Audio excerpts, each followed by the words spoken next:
आज और कल हम उड़ीसा में होंगे। आज सुबह भारत जोड़ो न्याय यात्रा की शुरुआत एक ऐतिहासिक शहर से हुई, जो शहर हमारे देश के आर्थिक इतिहास में एक विशेष महत्व रखता है और जहां 1950 के दशक में एक पहला मील पत्थर हमारे देश के उद्योगीकरण का रखा गया पंडित जवाहरलाल नेहरू द्वारा। रूरकेला दुनिया भर में मशहूर है। रूरकेला को हमें तब के पश्चिम जर्मनी और ऑस्ट्रिया से वित्तीय और तकनीकी सहायता मिली, और जब हम भारत की उद्योगीकरण की बात करते हैं, भिलाई, रूरकेला, बोकारो, हीराकुद, भाकरानंगल, दुर्गापुर, ये सब मील पत्थर है। 1950 और 1960 के दशक में पब्लिक सेक्टर ने हमारे देश को बनाया। इस्पात के कारखाने लगाए गए, फर्टिलाइजर की फैक्ट्रियां लगाई गई, बड़े बड़े बांध, हीराकुद जैसे बांध बनाए गए, तेल की रिफाइनरियां लगाई गई, बाद में एल्यूमिनियम की फैक्ट्री, मिसाल के तौर से नालको जो उड़ीसा की शान है, वो भी बनाया गया।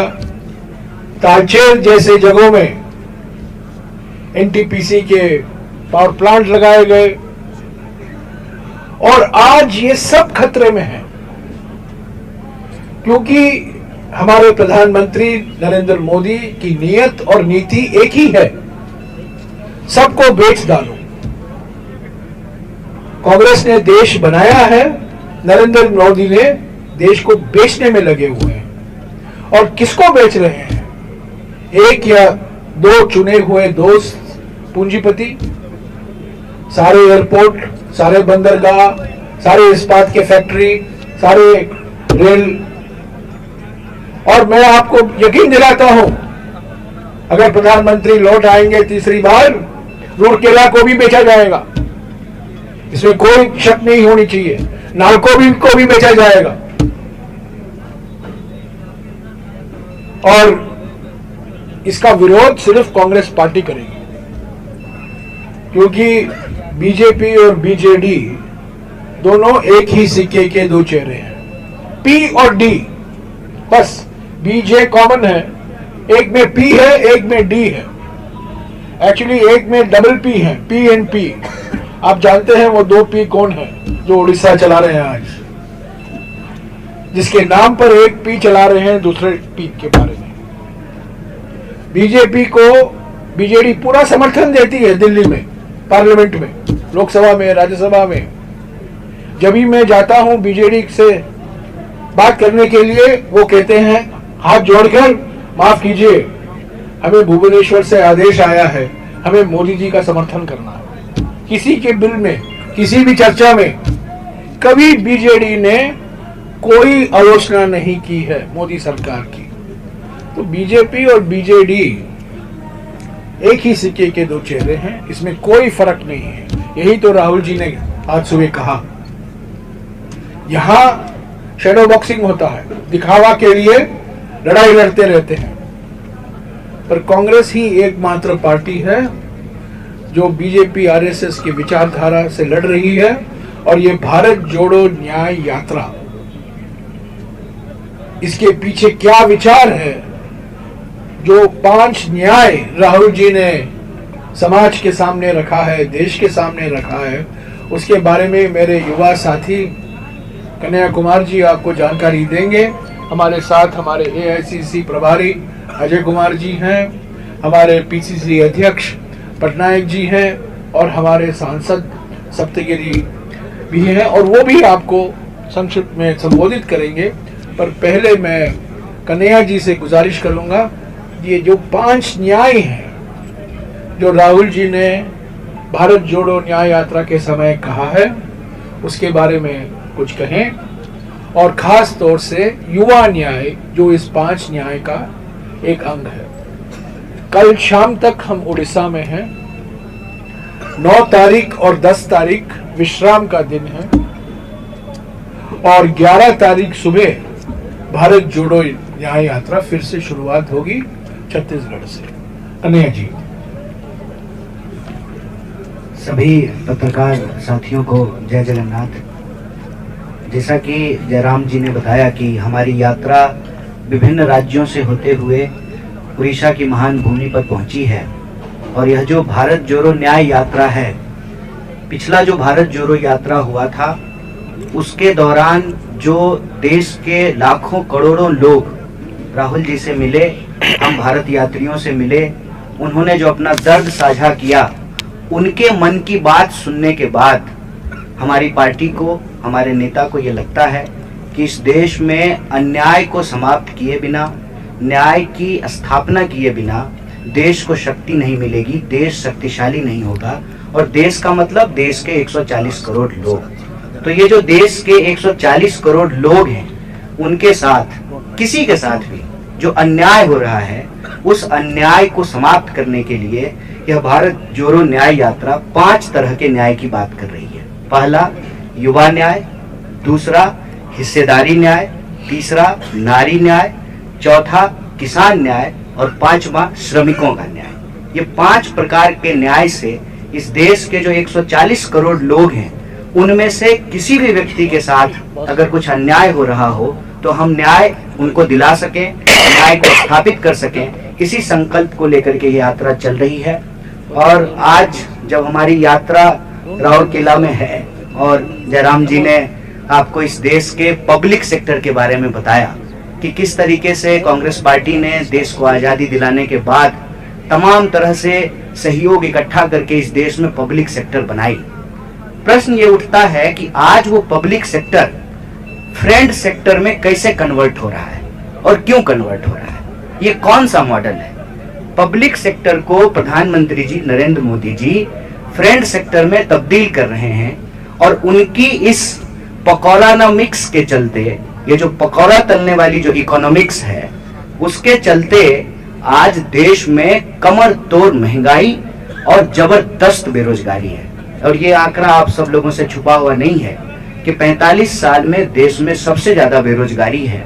और जब आप बेरोजगारी की बात करेंगे तो आए दिन आपको इस देश के बेरोजगार नौजवान सड़कों पर आंदोलन करते हुए दिखाई देंगे। अभी आप लोगों ने देखा होगा कि रेलवे भर्ती को लेकर के नौजवानों ने एक बड़ा आंदोलन किया। आपने देखा होगा, अलग बात है कि आपने नहीं दिखाया, लेकिन आपने देखा जरूर होगा कि इस देश के नौजवान अपने रोजगार के लिए किस तरह से दर दर भटक रहे हैं। अगर आप सिर्फ केंद्र सरकार की बात करें तो 10 लाख से ज्यादा पद जो हैं वो रिक्त पड़े हुए हैं। प्रधानमंत्री जी इन पदों को भरने की कोई कोशिश नहीं करते हैं। उल्टे प्रधानमंत्री जी कहते हैं कि आप पकौड़ा बनाइए, मतलब वो इस देश के नौजवानों को उल्लू बनाएंगे और नौजवानों को कहेंगे कि आप पकौड़ा बनाइए। इसके पीछे मनसा क्या है? मनसा देखिए बिल्कुल साफ है। वो अपने दोस्तों की मदद करना चाहते हैं और दोस्त जो है उनके, वो पब्लिक सेक्टर को फ्रेंड सेक्टर में तब्दील कर रहे हैं। अपना जो है, जो पब्लिक की संपत्ति है वो अब निजी संपत्ति में कन्वर्ट हो रही है, बदल रही है। और इस मॉडल के चलते ये हो रहा है कि धीरे धीरे सरकारी नौकरियां खत्म की जा रही है। मतलब बिल्कुल सीधा है, न रहेगा बांस, न बजेगी बांसुरी, न रहेगा पब्लिक सेक्टर, न देनी पड़ेगी सरकारी नौकरी। सरकारी नौकरी नहीं देना पड़ेगा तो देश के आम नौजवानों को कोई सुरक्षा नहीं मिलेगी। मतलब इस देश के सांसद को पेंशन मिलेगा, आवास मिलेगा, टेलीफोन का बिल मिलेगा, हवाई जहाज ट्रेन पर चढ़ने का किराया मिलेगा, लेकिन इस देश के जो आम नौजवान हैं, आम परिवार के नौजवान हैं, उनको नौकरियां नहीं मिलेगी। और यह जो बेरोजगारी का दंश है, यह जो बेरोजगारी, बेकारी जो एक बीमारी बन गई है, इसके चलते आज नौजवानों को आत्महत्या करनी पड़ रही है। आप जानते हैं कि 1 घंटे से भी कम समय में एक नौजवान देश के किसी न किसी कोने में आत्महत्या कर लेता है। अब ये आंकड़ा 2 हो चुका है। जितना किसान आत्महत्या कर रहे हैं उतना ही जवान आत्महत्या करना शुरू कर दिए हैं देश में।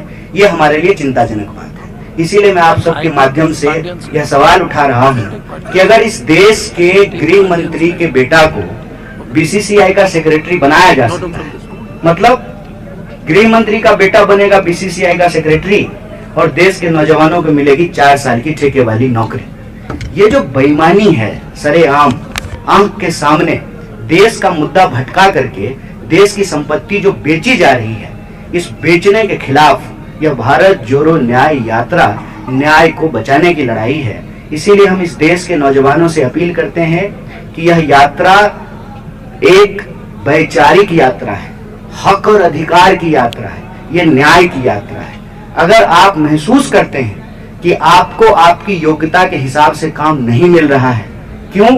क्योंकि आपके परिवार के लोग राजनीति में नहीं हैं, आपके परिवार के लोग प्रधानमंत्री के दोस्त नहीं हैं, तो आपको अपने हक और अधिकार के लिए संघर्ष करना पड़ेगा। और इस भारत जोड़ो न्याय यात्रा से जुड़ करके आपको भारत जोड़ो न्याय यात्रा में शामिल होना चाहिए और देश में अन्याय के खिलाफ न्याय योद्धा बनना चाहिए। बेकारी से आत्महत्या की जरूरत नहीं है, बेकारी के खिलाफ संघर्ष करने की जरूरत है और देश की अर्थव्यवस्था के साथ साथ अपने हिस्सेदारी को सुनिश्चित करने के लिए, न्याय का अधिकार पाने के लिए हम सब लोगों को लड़ना पड़ेगा। यही अपील मैं उड़ीसा के नौजवानों से भी कहता हूं कि आप रोजगार के लिए अपना राज्य छोड़ करके, लाखों नौजवान उड़ीसा छोड़ करके दूसरे राज्य में नौकरियां ढूंढ रहे हैं और बाहर की कंपनी जो मोदानी जी है ना, मोदी जी और अदानी जी, उनका जो इकोनॉमिक्स चल रहा है, यहाँ के जो संसाधन वो लूट रहे हैं, इस लूट के खिलाफ उनको एकजुट होना पड़ेगा।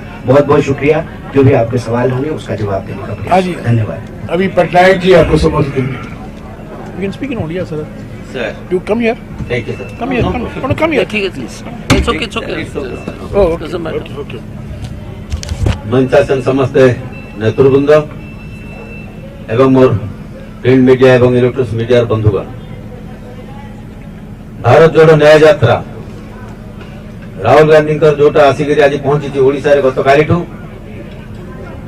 ओडिशा जनसाधारण एवं कांग्रेस तरफ भाव में स्वागत कर आसिलु एवं आज सका राउरकेला जो कार्यक्रम आरंभ होती तेणुक प्रदेश कांग्रेस कमिटी तरफ राहुल जी को एवं टीम को समस्त हार्दिक कृतज्ञता ज्ञापन कर। विशेष भाव में ओडिशा जो मुद्दा 24 साल किसको कहते हैं भाई? मुख्यमंत्री नवीन पटनायक, बीजेडी और बीजेपी 9 साल दोनों मिल के शासन लगाए ओडिशा में। ओडिशा 2,27,000 पोस्ट खाली पड़ी वर्तमान, लक्ष लक्ष पोस्ट खाली, लक्ष लक्ष लोग ओडिशार माटी छाड़ी अन्य राज्य को जाऊँ खाद्य अन्वेषण और एठिक आसुंच बाहर राज्य लोक मैंने कंटाटी करेंगे और ओडिया लोक मैंने इटा और बाली कहते। ये हूँ नवीन पटनायक जस्टिस, ये हूँ नवीन पटनायक न्याय। जो प्रकार भाव से शासन कर नवीन बाबू ये ओडिशा जो ऑफिसर राज जन पांडियन राज चलने नहीं देंगे हम। पहले से भी पहले बोल रहा हूँ, आज भी बोल रहा हूँ, नवीन पटनायक का जंगल राज बंद होगा, उसको कभी भी हम शांति से बैठने नहीं देंगे। लेकिन कथा हूँ गोटे गोटे कथा एमती अवस्था रही प्रत्येक दिन केवल ओडिशा रे 7 जन महिला ऊपर अन्याय अत्याचार करा आज चाषी समाज आज जो रेट अच्छी भारत वर्ष 10,000 केते टंका रही एप्रोक्सीमेटली ओडिशा चाषी मान आय हो 5,112 टंका। 16 लक्ष ओडिशार गरीब लोक मैंने गोटे होली खाइबा को पाई पाऊना। एमती गांव गोटे गोटे रही जो जगह की एम्बुलेंस का साउंड भी आज तक ऐसा गांव है जो सुन भी नहीं पा रहा है। खटिया में लेके पेशेंट को लेके जा रहे हैं अस्पताल। ये 25 साल का सरकार, ये नवीन पटनायक का सरकार। उधर कैंडिडेट देता है बीजेपी, तो यह समर्थन करता है ये बीजेपी। लोकसभा में कोई भी बिल आ जाए तो उसको सपोर्ट कर देगा बीजेडी। ये रेलवे मंत्री अश्विनी कुमार को कौन दिया टिकट? भाजपा ने दिया और यहाँ बीजेडी ने वोट देकर जिता के ले गया। तो बीजेडी बीजेपी एक और बीजेडी बीजेपी विकल्प हो एकमात्र दल कांग्रेस जे सदा सर्वदा संघर्ष कर आसी एवं नवीन पटनायक सरकार को न हटेबा पर्यंत संघर्ष जारी रहिबो। तेणुक सूचना देवाक चाहे चाषी विरोधी सरकार युवा विरोधी सरकार, महिला विरोधी सरकार, छात्र विरोधी सरकार। अरे ये सरकार क्या मैंने डर गया है, नौजवानों को और स्टूडेंट्स लोग तो आज तक इलेक्शन भी करने नहीं देता स्कूल में, कॉलेज में। जो सरकार युवा और नौजवानों को और स्कूल कॉलेज स्टूडेंट्स को अगर हार जाता है, डर जाता है, वो सरकार का पतन सुनिश्चित है। तो आने वाले समय में जरूर राहुल गांधी जी का जो संदेश उड़ीसा वासियों के लिए ये असर पड़ेगा और आने वाले समय में उड़ीसा में कांग्रेस सरकार जरूर बनेगा। धन्यवाद। शुक्रिया पटनायक जी। अजय कुमार जी। नमस्कार सबको। मैं संक्षेप में 4-5 बातें आपके सामने रखूंगा। जयराम जी ने कहा था कि भारतीय जनता पार्टी के जगह पर पी, उसका नाम तो शरद पटनायक जी ने बता दिया है। कल हम लोग रौरकेला के मार्केट में जब बात कर रहे थे तो किसी व्यक्ति ने कहा कि आगे बीजेडी बीजेपी में मर्ज हो जाएगी, क्योंकि मिस्टर पी जाकर अमित शाह से उन्होंने कर दिया। पी जो तमिलनाडु के हैं वो अमित शाह जी से मीटिंग कर दिए थे, तो सिर्फ एक ही चीज का इंतजार है, जो भी होगा जल्दी से मर्ज करने के लिए। पहले बीजू बाबू का फोटो हमेशा पोस्टर में बीजेडी हमेशा लगाती थी, बीजू बाबू को गैप करा दिया। और भारत में एक ही प्रदेश है उड़ीसा, जहां पर ईडी सीबीआई के नक्शा, भारत का नक्शा में सीधा झारखंड के बाद अरेबियन बे ऑफ बंगाल है, क्योंकि बीजेपी ईडी और सीबीआई कभी जो है इतने घोटाले के बाद, mining scam, chit fund scam, कभी जो है यहां पर प्रवेश ही नहीं किया। आप बताओ बीजेडी का एक भी रेड हुआ है? क्योंकि ईडी सीबीआई और आईटी डिपार्टमेंट के जो भारत का नक्शा में झारखंड के बाद सीधा बे ऑफ बंगाल, वो नहीं समझते कि उड़ीसा में कुछ हो रहा है। एक मामला ये है। दूसरा, 30 लाख लोग हर साल मजबूरी में जो है उड़ीसा छोड़ करके जा रहे हैं। कोई केरल जा रहा है, कोई मुंबई जा रहा है, कोई दिल्ली जा रहा है मजदूरी करने के लिए, 30 लाख लोग। और ये मिस्टर पी और बीजेडी और बीजेपी ने 30 अरबपति हो या लुटेरे हो, जो भी आप कहना चाहेंगे, सबको बुलाया उड़ीसा में और पूरा उड़ीसा की जो है संपत्ति को खत्म कर दिया। एक आदमी तो बरबल में आकर के स्टील प्लांट भी लगा दिया महाराष्ट्र में उड़ीसा का पैसा से। मिस्टर पी का दोस्त लाकर स्टील प्लांट भी लगा दिया। तो 30 अरबपति लोग को बाहर से लाकर के, वो उड़िया भी नहीं है, उड़ीसा के संपत्ति को लूटने के लिए, उनके लूट के चलते 30 लाख लोग पलायन कर रहे हैं। ये दूसरी बात है। नवीन बाबू ने पिछले 23 साल में उड़ीसा को रेप कैपिटल बना दिया। हर रोज 9 महिला की रेप होती है उड़ीसा में, 9। भारत के टॉप स्टेट में जो गिनी जाती है बलात्कार के मामले में। 2022 का जो आंकड़े है, उससे पहले 3 साल में 15,000 महिला की रेप हुई थी, उस पर कोई चर्चा नहीं। सबसे ज्यादा असुरक्षित, जबकि उड़ीसा जो है बहुत ही पीसफुल स्टेट था, क्योंकि आप कार्रवाई नहीं करते, गुंडों का राज चल रहा है। सबसे पीसफुल स्टेट इस देश में, सबसे ज्यादा हिंसा महिला के खिलाफ उड़ीसा में शुरू हो गई है, नवीन राज में और बीजेपी के राज में। लास्ट आंकड़ा बड़ी जो है इंटरेस्टिंग है।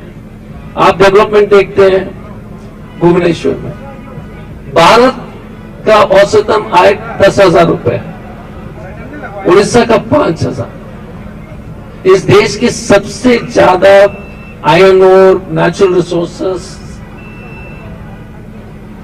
उड़ीसा में, सबसे ज्यादा गरीबी 23 साल बाद।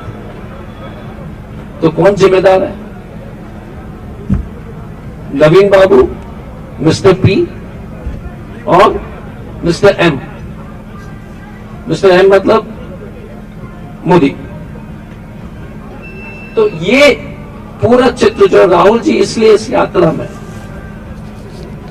हर जगह यही बात कह रहे हैं कि लोकतंत्र खतरे में है, नौकरी खतरे में है, और सांप्रदायिक जहर पिला करके लोगों का दिमाग जो है उल्टा कराने के प्रयास में, क्योंकि जब आपका दिमाग जो ठीक, अगर आप ठीक तरीके से सोचोगे तो तब पूछोगे नौकरी कहाँ है, रेप क्यों है। तो हिंदू मुस्लिम करके देश को जो है विष, सांप्रदायिकता का विष पिला करके आपको भटकाने का कोशिश कर रहे हैं। यात्रा यही पर्पस है कि आप जागिए, अपने भविष्य के बारे में सोचिए। क्यों उड़ीसा सबसे गरीब देश है देश में, क्यों उड़ीसा इस देश का रेप कैपिटल हो गया, क्यों उड़ीसा से 30 लाख करोड़ जो लोग प्लान कर रहे हैं, ये सवाल आपको करना चाहिए। और जैसे हमारे छोटे भाई कन्हैया जी ने कहा था, कम दिखाने की मजबूरी हम समझ सकते हैं टीवी चैनल में, लेकिन अपने तरीके से जरूर इस बात को फैलाइए, क्योंकि कोई नहीं दिखा रहा रेप के बारे में, कोई नहीं दिखा रहा 30 लाख क्लाइंट के बारे में, कोई नहीं दिखा रहा है बाहर के उद्योगपति जो उसका लूट रहे हैं। बहुत बहुत धन्यवाद। अब मैं सत्यगिरी जी को अनुरोध करूंगा कि वो 2 शब्द दें। बहुत संक्षेप में कही जो आम नेता श्री राहुल गांधी जी भारत जोड़ो न्याय यात्रा रे मणिपुर टू महाराष्ट्र पर्यंत जो ताकि सफर स्टार्ट कर political justice, social justice, economic justice आप संविधान जो कथा अच्छा राहुल जी बारंबार कही गोटे उदाहरण देवी। गत पार्लियामेंट सेशन रे आम 144 सांसद को सस्पेंड करागला। पार्लियामेंट रे आम डिमांड करूँ कि गृह मंत्री अमित शाह जो अच्छा जो पार्लियामेंट विजिट गैलरी तले पड़ी गले डेई पड़े गोटे जवाब दिंतु बोली आम डिमांड करूँ। आम डिमांड न कर 147 सांसद मान सस्पेंड करले। 2 दिन भीतर 14 बिल पारित करले बिना अपोजिशन। हम संविधान रहा कौटी बेले बेले थाए जो क्वेश्चन हम से बिल्कुल चले नहीं जोटा कि आदिवासी बहुल एरिया यहाँ आम जो बेल हाउस थी ना सस्पेंड नहीं थी फॉरेस्ट कंजर्वेशन एक्ट भी पारित करले जो गोटे मुख्य इच्छा अच्छी कि फॉरेस्ट राइट एक्ट को केमती डायल्यूट करिए बोली जो जगह अधिग्रहण करमती ग्राम सभा न हो बोली फेक ग्राम सभा करेंगे केमती जो आदिवासी मान जगह जो फॉरेस्ट लैंड युवा सब पुंजीपति सांग मान पहाड़ गुड़ा सब बिकिन को मंदिर को 2 लाख को मस्जिद को 10 लाख को चर्च को 2 कोटी से भी पांडियन को हम ग्रीवेंस मॉडल देवे। हम एमपी एमएलए नहांती पांडियन जो grievance chief minister special relief fund रे से हम पहाड़ जो खड़ी गुड़ा को नहीं किना फॉरेस्ट साइड सब मिसिक अच्छे बीजेपी ताको एमपी मान को लिखि देले कौन करते जो बिल आसले अनकंडीशनली सपोर्ट करते अनकंडीशनल गोटे भी इफ एंड एल्स किसी ना अनकंडीशनल सब करते चाषी बिल को समर्थन करले सब बिल रे और जो बीजेपी सरकार अच्छी महामहिम राष्ट्रपति द्रौपदी मुर्मू को ताके पार्लियामेंट उद्घाटन भी डाकी ना गोटे आदिवासी महिला गोटे ओडिया महिला तापे हमको बहुत बहुत ठेस पहुंचला पार्लियामेंट उद्घाटन भी डाकी ना बारंबार बेइज्जत करा जाउची। लक्ष्मी माझी चंद्रपुर ब्लॉक रे गोटे आदिवासी महिला को पुणी दे मारी दिया गला। 1.5 मास हेलानी आज पर्यंत पुलिस गोटे भी किसी काम करना पर्यंत बहुत अन्याय होची आदिवासी ऊपर। आपण देखिए कलिंगानगर बीजेपी बीजेडी मेंटर में थे गुड़ीकांड जो कलिंगानगर होता गुमड़ा मुआ इतिश्री प्रधान अनेक केस अच्छी जो आदिवासी मान खिलाफ अत्याचार कर निहाती भाव मैंने आदिवासी विरोधी सरकार जो मैंने चाहते कि आदिवासी जगह नहीं किना हम जंगल नहीं किना पुंजीपति सांग मान अदानी अंबानी बिक्री देवे बोली प्रयास चलती षड्यंत्र चलती। आउ गोटे जिन शेष कहना चाहूँगी जो हम 3 टायर पंचायत सिस्टम थी पंचायत सिस्टम रे जो सरपंच को जो फंड आसा कथा से आप देखिए जदि आगे कोटी टका पाखिपाखि पाऊले एवं टाइड अनटाइड फंड रो आप देखिए 10 लाख 12 लाख रु अधिक सरपंच मैंने पाई पारना। आम ओडिशा नवीन ओडिशा रे जो विभिन्न स्कीम चलती पंचायत रे 50 लाख देवे बोली ना सरपंच जानी से प्रोजेक्ट किए दौर ना समिति जानी ना एमएलए जानी ना एमपी जानी इटा कांग्रेस एमपी एमएलए कथा कहूनी मुझे बीजेडी सरपंच जाना बीजेडी समिति जाना स्थानीय नेता मैंने ऑफिस मिसिकिना केमती हरिलुट कर ओडिशा को सही प्रयास कर बारंबार दुर्नीति व्यापी ब्लॉक को जी 22% पीसी म्युनिसिपालिटी 30% पीसी ये पैसा जाऊँगी कोटी ये पैसा तमिलनाडु जाऊँगी रिफैक्टर इलेक्शन टाइम रे आसी से पैसा लोक को देकिना भ्रमित करने चेष्टा करमको टाइम आसला बीजेपी बीजेडी एक ए 2टा सरकार को केंद्र उखाड़ी पकड़ लोकर आक्रोश भी अच्छी एंटी इनकम्बेंसी भी अच्छी राहुल जी यात्रा पर कांग्रेस वर्ग के लोक मैंने बहुत सचेतन है बहुत आग्रही अच्छा 2024 इलेक्शन में जो हम पीसीसी सभापति नारा देते 990 निश्चय ओडिशा 15-16 एमपी करके दिल्ली पठेबू यहीटा आमर से प्रण रहा आम सब कर बहुत उत्साहित अच्छा राहुल जी की यात्रा पर आम आशा अच्छी परिवर्तन सुनिश्चित अच्छी बहुत बहुत धन्यवाद। शुक्रिया। आपके कुछ सवाल हैं तो हम लेंगे। हाँ सर, हम करेंगे। हाँ जी, एक एक करके हाँ प्लीज संक्षिप्त में बोल।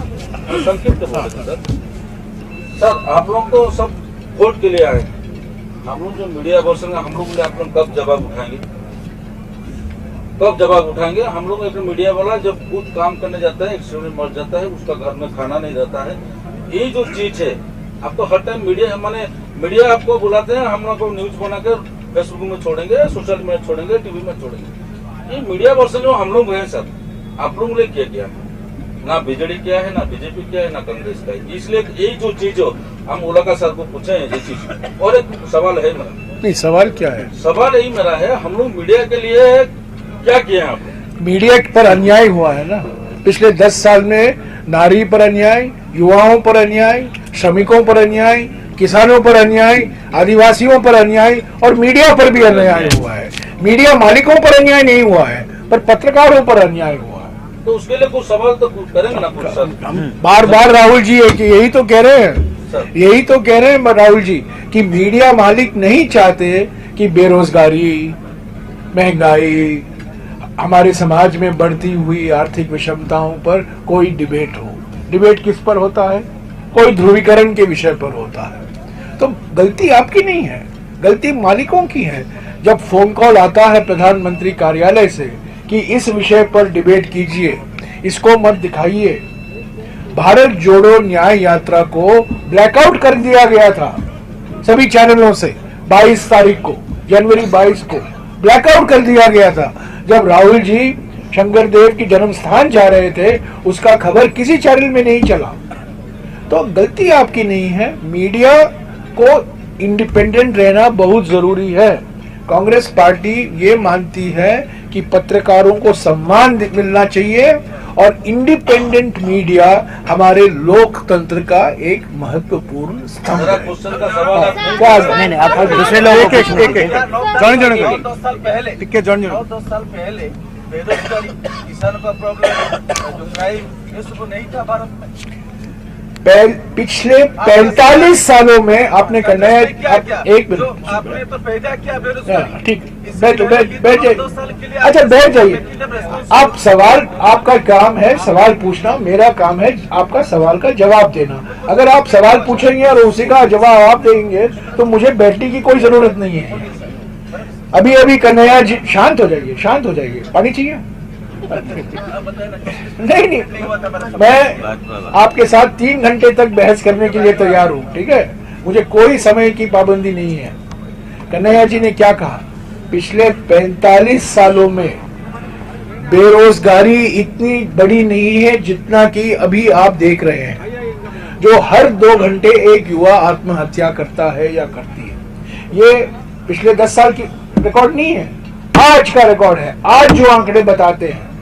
दूसरी बात, जो कभी नहीं हुआ है हमारे देश में कि सारे के सारे एयरपोर्ट एक ही कंपनी, सारे बंदरगाह एक ही कंपनी, सारे स्टील कंपनियां जो बेचे जा रहे हैं एक ही कंपनी। मैं समझ सकता हूं 1 नेशन 1 इलेक्शन, पर ये 1 नेशन 1 कंपनी कहां से आया? ये 1 नेशन 1 कंपनी हो गया ना। 1 नेशन 1 लीडर, 1 नेशन 1 कंपनी। ये कांग्रेस के जमाने में नहीं था, ये पिछले 10 साल की हकीकत है।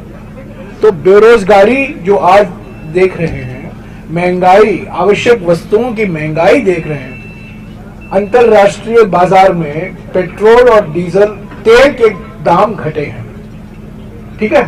आप जानते हैं, रोज आप अखबार में पढ़ते हैं, अंतरराष्ट्रीय बाजार में तेल के, कच्चे तेल का दाम घटा है। क्या पेट्रोल के दाम घटे हैं? क्या डीजल के दाम घटे हैं? क्या कुकिंग गैस का सिलेंडर का दाम घटा है? आज भी 1100 रुपया सिलेंडर है हमारे। मैं आपको एक ही मिसाल देता हूं, मनमोहन सिंह जी के समय में गैस सिलेंडर का दाम 440 रुपया प्रति सिलेंडर हुआ करता था, आज 1100 है। आज 1100 है। आंसर नहीं चल रहा सर, जो क्वेश्चन पूछ रहे हो आंसर अरे नहीं मिल सुनिए रहा ना सर। यार, बैठिए जाइए यार, अब बैठ जाइए ना, अब बैठ जाइए। अरे एक और पत्रकार एक सवाल। कांग्रेसी बीजेपी मत करो यार, वन ये बात है। मौसमी one nation one election one journalist one question. ठीक है प्लीज। हाँ जी बोलिए। हाँ जी। सर 5 साल बाद एआईसीसी के कुछ दिग्गज नेता यहाँ आए हैं, राहुल गांधी आए हैं, और इसी वक्त आए जब कांग्रेस यहाँ खत्म होने वाला है, जब इसकी चुनाव आ रहे हैं। अगर हमें ऐसा लगता है अगर न्याय यात्रा नहीं होता तो आप लोग अभी कांग्रेस को खत्म करने में बहुत लोग लगे हुए हैं और कांग्रेस का जो ऑबिचुअरी है कई लोगों ने लिखा है। आप बहुत युवा हैं, आप मेरे माफी बुजुर्ग नहीं है, पर जब मैं छोटा था एक मशहूर हिंदी फिल्म रिलीज हुआ था जिसके गाने आज भी लोग गाते हैं। 20 साल बाद, आप जानते हैं 20 साल बाद एक बहुत बड़ा फेमस हिंदी फिल्म था। 2003 में सभी लोगों ने कहा कांग्रेस मर गई है, छत्तीसगढ़ हार गई है, मध्य प्रदेश हार गई है, राजस्थान हार गई है और इंडिया शाइनिंग है।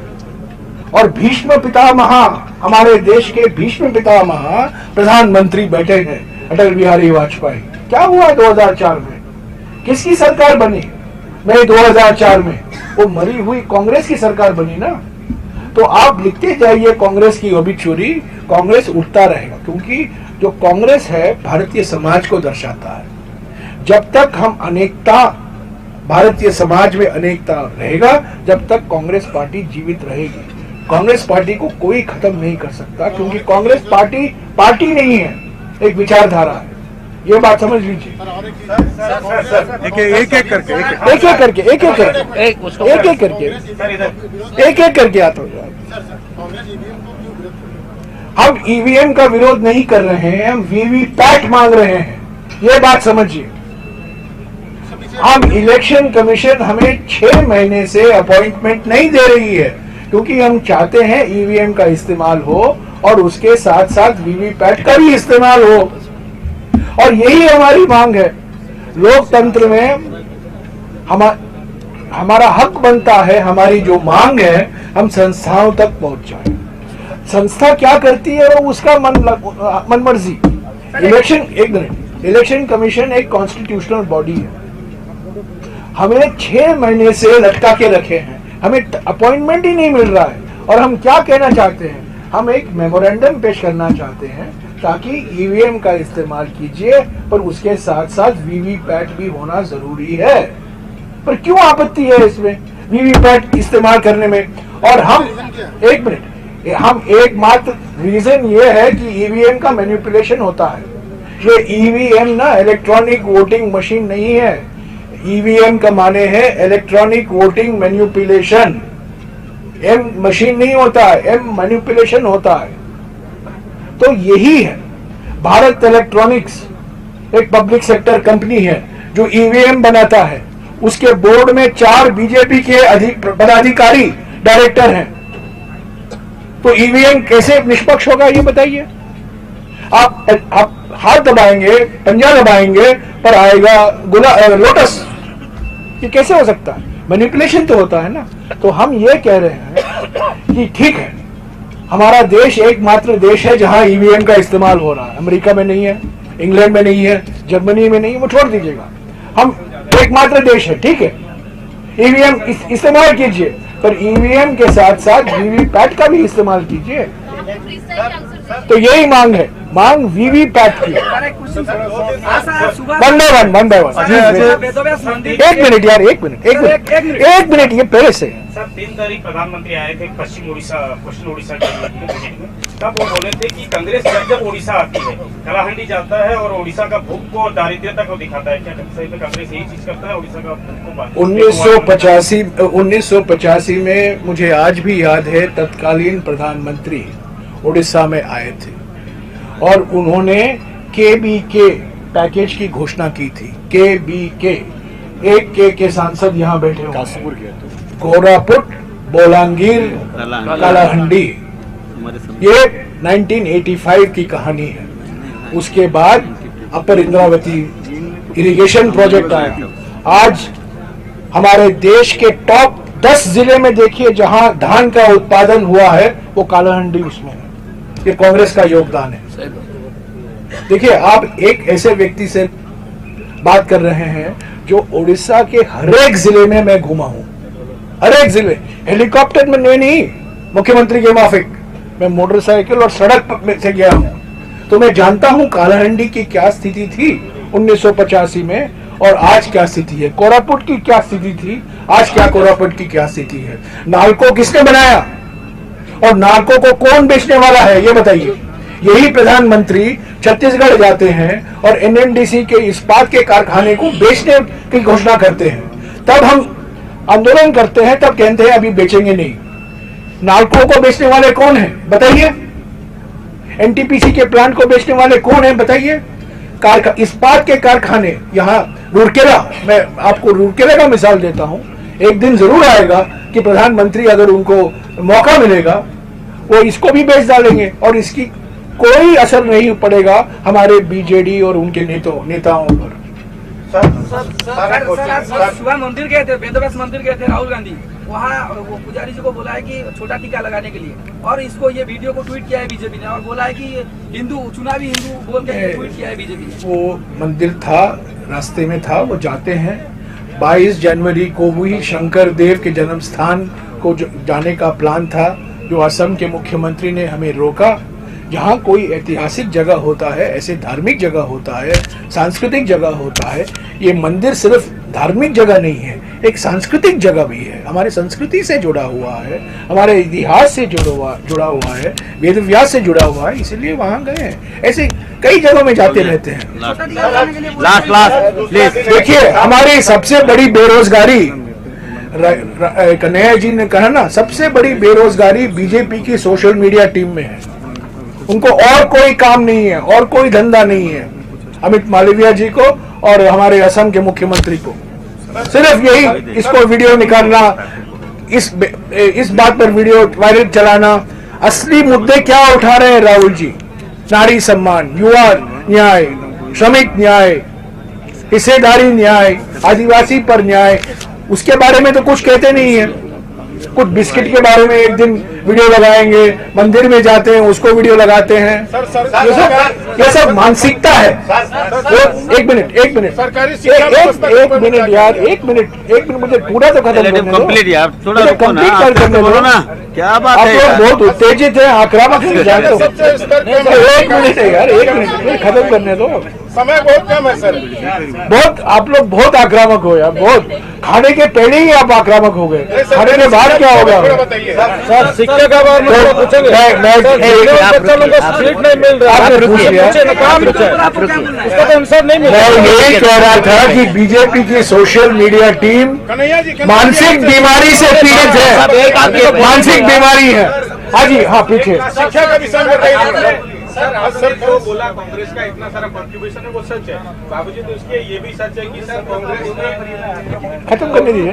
कांग्रेस ने सर उड़ीसा में लास्ट टाइम जब गवर्नमेंट फॉर्म किया था 1995, उसके बाद कॉन्स्टेंटली कांग्रेस का सर डिक्लाइन हो रहा है। इवन 2019 में आपको पता है कि 3 नंबर पे आ गए।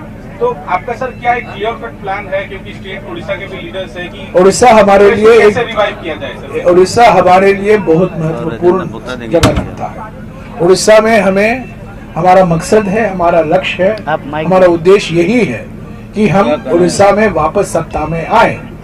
पर ये भारत जोड़ो न्याय यात्रा है, सत्ता की यात्रा नहीं है, ये चुनावी यात्रा नहीं है, ये वैचारिक यात्रा है। पर जो आपने कहा ये सच बात है, हमारे संगठन में कमजोरी आई है, सुस्ती आई है, और हमारे संगठन में नई जान फूंकने के लिए, नई शक्ति देने के लिए पहले भारत जोड़ो यात्रा 2022 में और अभी पिछले 25 दिनों से भारत जोड़ो न्याय यात्रा निकाला गया है। मैं हमारी कमजोरी से भाग नहीं रहा हूं, ये कमजोरी एक हकीकत है, और हमारे प्रभारी 24 घंटे में लगे हुए हैं, हमारे पटनायक बाबू 24 घंटे लगे हुए हैं, हमारे सांसद, युवा सांसद 24 घंटे में लगे हुए हैं। हम लड़ते रहेंगे। हम जानते हैं कि हम कमजोर हैं, क्योंकि हमारा मुकाबला ये बीजेपी बीजेडी जुगलबंदी से है। ये जुगलबंदी, एक पार्टी खतरनाक है, जुगलबंदी डबल खतरनाक होता है। तो कमजोरी मैं स्वीकारता हूं, हम कमजोर हैं, हमारे कई लोग छोड़कर चले भी गए हैं, ये भी सच है। हमारे पार्टी में बहुत लोकतंत्र है, लोग कुछ भी बोल देते हैं, कभी कभी अनुशासन इतना नहीं है और आप लोग माइक लेकर दे देते हैं किसी को और वो बोल लेते हैं, तो थोड़ा उसमें फॉल्ट आपका भी है ना। आपको एक हेडलाइन चाहिए और किसी हमारे इनके बात नहीं कर रहा हूं, पर हमारे बहुत कुछ से साथी है, वो आपको एक बाइट दे देंगे, हेडलाइन नहीं जाएगा। पूरा भारतवर्ष में शिक्षा का स्तर पूरा गिरा हुआ, सरकारी स्तर का। कहाँ? उड़ीसा में? पूरा भारतवर्ष में सरकारी स्कूल का स्तर गिरा हुआ है, इस विषय में बताइए। अब बोलिए। सरकारी स्कूल सर 2 दिन राहुल गांधी जी का ये सरकारी स्कूल, एक मिनट, हाँ, सरकारी स्कूल के बारे में ये प्लस पॉइंट है, ये बीजेपी नहीं है। देखिए, आपने इतना जो सवाल पूछा गया है ना, मतलब का सवाल आप ही पूछे, सबसे जरूरी सवाल आपने पूछा है, मुद्दे का सवाल आपने पूछा है। शिक्षा की दुर्दशा इसलिए है कि शिक्षा मौजूदा सरकार का एजेंडा नहीं है, स्कूल मौजूदा सरकार का एजेंडा नहीं है, कॉलेज यूनिवर्सिटी मौजूदा सरकार का एजेंडा नहीं है। अगर उसका एजेंडा होता तो शिक्षा का ये दुर्दशा नहीं होता। आपको हम बताते हैं, एक बात को आंकड़ा दे रहे हैं। अभी हमारी जो वित्त मंत्री हैं, उन्होंने बजट पेश किया और हमारी यूनिवर्सिटी से ही पढ़ी हैं, और उस बजट में उन्होंने 60% से ज्यादा, मतलब जो पहले 100 रुपया खर्च किया जाता था अब 40 रुपया खर्च किया जाएगा, 60% से ज्यादा बजट की कटौती की गई है। मतलब शिक्षा पे पैसा खर्च ही नहीं करना है। पैसा किस पे खर्च करना है? प्रचार पे। मैं आपको एक और आंकड़ा देता हूँ। एक नारा दिया प्रधानमंत्री जी ने, बेटी बचाओ बेटी पढ़ाओ, और उस योजना के तहत जितना पैसा खर्च किया गया उसमें एक भी स्कूल नहीं खोला गया, सिर्फ प्रचार पे खर्च किया गया। मतलब प्रधानमंत्री जी को लगता है कि नाम बदलने से और भेष बदलने से देश बदलता है, इसीलिए वो प्रचार पे सारा पैसा खर्च करते हैं, स्कूल खोलने पे खर्च नहीं करते। स्कूल की अगर मैं बात करूं, एक बात और बता दूं, आप लोग ध्यान से अगर देखेंगे तो अखबार के किसी कोने में इतना छोटा सा न्यूज आता है कि सरकार ने 500 स्कूल बंद करने का निर्णय लिया है।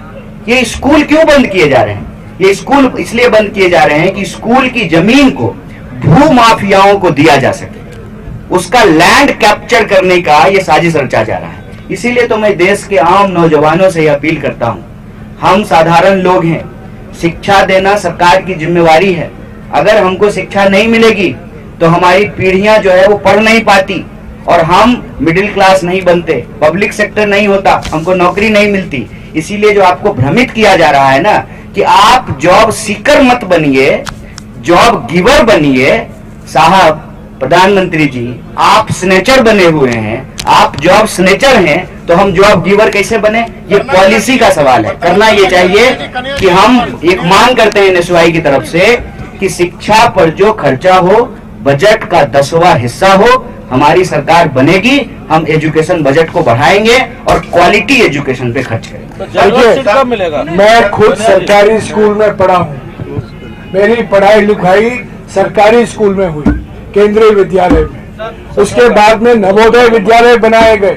उड़ीसा के हर एक जिले में नवोदय विद्यालय है। तो जनरल तो सीट नहीं मिल रहा है। दीजिए, आप कहाँ से आए हो यार? आप कहाँ से आए हो यार? कहाँ से आए हो? प्लीज एक एक करके देखो, हमें प्लीज एक मिनट यार, एक मिनट, प्लीज एक एक करके प्लीज। आप नवोदय विद्यालय, उड़ीसा के हर एक जिले में नवोदय विद्यालय है। क्या मोदी साहब ने कहीं ऐसे नवोदय विद्यालय खोले हैं? प्रधानमंत्री ने क्या किया है? अभी अभी हमने 2 नवोदय विद्यालय देखे, एक पूर्णिया में और एक किशनगंज में। वहां लिखा गया था नवोदय विद्यालय, वो पुराना बोर्ड था, और नए पेंट में लिखा गया है पीएम श्री नवोदय विद्यालय। ये हमारे प्रधानमंत्री है ना, इनको भारत रत्न मिलना चाहिए रीब्रांडिंग के लिए, रीपैकेजिंग के लिए, मार्केटिंग के लिए। नवोदय बनाया गया राजीव गांधी जी के समय, केंद्रीय विद्यालय बनाया गया लाल बहादुर शास्त्री और पंडित जवाहरलाल नेहरू जी के समय, पर नाम लिखा जाता है पीएम श्री नवोदय विद्यालय, पीएम श्री केंद्रीय विद्यालय। सारे पीएम यही तो हकीकत है, सारा का सारा पीएम के नाम पर है, बस बिल्कुल। Last question, last question. 2 दिन राहुल गांधी जी के यात्रा उड़ीसा में हो चुके हैं। आज राउरकेला में हुआ, कल वीरभद्रपुर में हुआ। पब्लिक रेस्पॉन्स को आप कैसे देखते हैं? और दूसरा क्वेश्चन ये है कि उड़ीसा में जनरल इलेक्शन जब देश में होगा, उड़ीसा में 2-3 महीना है, तो ये यात्रा कितना इम्पैक्टफुल होगा जनरल इलेक्शन में? I will answer the second question, you answer the first question. यात्रा पूरा ग्रांड सक्सेस है जाऊँगी जोटा ओडिशा जनसाधारण को ऊपर तार प्रभाव पड़ू नॉट ओनली इन राउरकेला और Sundargarh district, it is through out the state. Impact पूरा लाभ हम ओडिशावासी आशीर्वाद 2024 ओडिशा रे कांग्रेस सरकार हम, ओडिशावासी सरकार हम, जनसाधारण सरकार हम। बीजेपी पतन हवा सुनिश्चित 100%। 9 ରୁ 90 मिशन 90 मिशन सक्सेस निश्चित भाव रे हम। 24 वर्ष सरकार कम्युनिस्ट सरकार जंती गला भांग गला वेस्ट बंगाल, नवीन पटनायक रो 24 वर्ष सरकार सुनिश्चित जाएगा। मैं आज से बोल रहा हूँ 90 मिशन सक्सेस होगा। राहुल गांधी के नेतृत्व में यहाँ सरकार बनेगा, सेंटर में भी बनेगा, राहुल गांधी प्रधानमंत्री बनेगा। जमीन वाला एक मिनट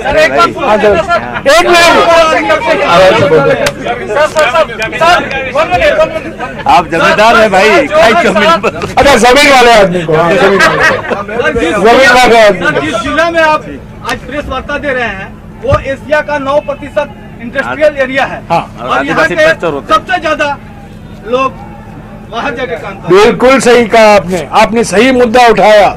इनके बाद जो शिक्षा का मुद्दा है ना, जो इन्होंने उठाया, आप ही ने उठाया है। सबसे बड़ी बात यही है, यहाँ से लोग बाहर क्यों जा रहे हैं।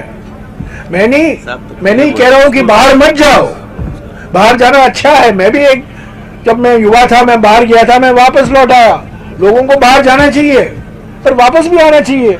लोग उड़ीसा से क्यों भाग रहे हैं? और जो भाग रहे हैं श्रमिक, जो भाग रहे हैं दलित, जो भाग रहे हैं आदिवासी, जो भाग रहे हैं पिछड़े वर्ग, और जो आ रहे हैं पूंजीपति, अरबपति। अरे इस पर तो संयम लगाना जरूरी है, इस पर तो नियंत्रण लाना जरूरी है। अगर सरकार की नीयत साफ है, अगर उड़ीसा को एक 24/7 मुख्यमंत्री की जरूरत है जो उड़ीसा जानता है, और उड़ीसा के बारे में उनके मन में इतनी ही दर्द है जितना कि अभी पटनायक जी और हमारे अजय कुमार जी ने कहा। कैसे हम बर्दाश्त कर सकते हैं कि 30 लाख लोग रोज हर साल जाते हैं उड़ीसा से बाहर, और 30 पूंजीपति उड़ीसा के अर्थव्यवस्था को बिल्कुल नियंत्रण करके बैठे हुए हैं। ये कैसे संभव है ये बताइए।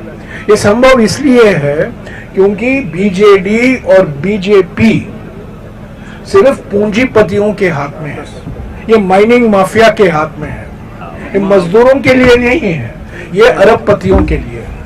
Thank you. आखिरी सवाल जमीनी स्तर से, आखिरी सवाल जमीन से। इलेक्शन पूरा फेयर होना चाहिए, मगर यहाँ का जो हालत अभी देखते हैं ना, तो इलेक्शन में जो पॉलिटिशियन है उसके जगह वो काम करना चाहिए। एडमिनिस्ट्रेशन, पुलिस, ये सब इलेक्शन में काम में लगे हुए हैं उड़ीसा में। बीजेडी का सब बीजेडी का आदमी है, सब बीजेडी का। हमने मांग की है, और बड़ी अफसोस की बात है कि इलेक्शन कमीशन जो निष्पक्ष संवैधानिक संस्था है, आज तक 6 महीने हो गए हैं, आज तक हमें अपॉइंटमेंट नहीं दिया है वीवीपैट के मसले को लेकर। और जो शिकायतें हैं कि जहां पार्टी काडर का दुरुपयोग होता है, पुलिस हो, लोकल एडमिनिस्ट्रेशन हो, ताकि सिर्फ जो सत्ता पार्टी है और उसके सहयोगी है उसी को वोट मिले, उसी खिलाफ तो हम जाना चाहते थे, उसके खिलाफ। डिस्ट्रिक्ट कलेक्टर लोगों का काम करने के लिए इधर को इलेक्शन को थैंक यू, हम होंगे कामयाब। Thank you so much. पहले तो व्यू ऑन द कर्नाटक का सीएम और डिप्टी सीएम फाइनेंशियल प्रोटेस्ट कर रहे हैं दिल्ली में, जंतर मंतर में। हाँ। के लिए second question is, Haryana police ने जो किसान आंदोलन करने के लिए कर रहे थे एमएसपी पे, उनको नोटिस जारी किया है एडवांस में, उसे आप कैसे? पहला सवाल, मोदी सरकार जो नॉन बीजेपी सरकारें हैं उनके खिलाफ ईडी, सीबीआई, इनकम टैक्स संस्थाएं छोड़ती है और भेदभाव करती है। उड़ीसा इसमें शामिल नहीं है, क्योंकि मैं आपको एक मजेदार बात कहता हूं।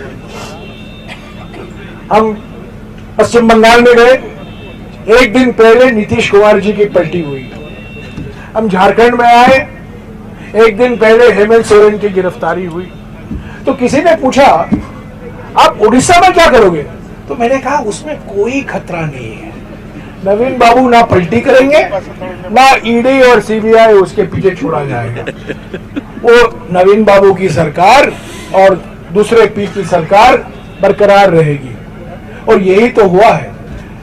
कर्नाटक के मुख्यमंत्री और कर्नाटक के सभी सांसद और विधायक जंतर मंतर पर बैठे हुए हैं, क्योंकि जो पैसा, जो धनराशि, जो संसाधन उनका संवैधानिक हक बनता है, उसको नहीं दिया जा रहा है मोदी सरकार। क्यों मालूम है? क्योंकि एक साल पहले मोदी ने प्रचार किया कर्नाटका में, जय बजरंग बली, जय बजरंग बली, उन्होंने प्रचार किया और कर्नाटक की जनता ने उनको सही जवाब दिया। 135 एमएलए कांग्रेस के चुनकर आए। नाराज हो गए प्रधानमंत्री। प्रधानमंत्री तो अहंकार आचार्य है ना, किसकी हिम्मत होती है प्रधानमंत्री से जवाब करने की? और कर्नाटक की जनता ने उनको ठुकराया। तो कर्नाटक की जनता को जो पैसा उनका बनता है मत दो। तो यही हुआ है। एमएसपी की गारंटी राहुल जी ने कहा है, मैं वही दोहराऊंगा, किसान न्याय के लिए एमएसपी को कानूनी दर्जा देना जरूरी है।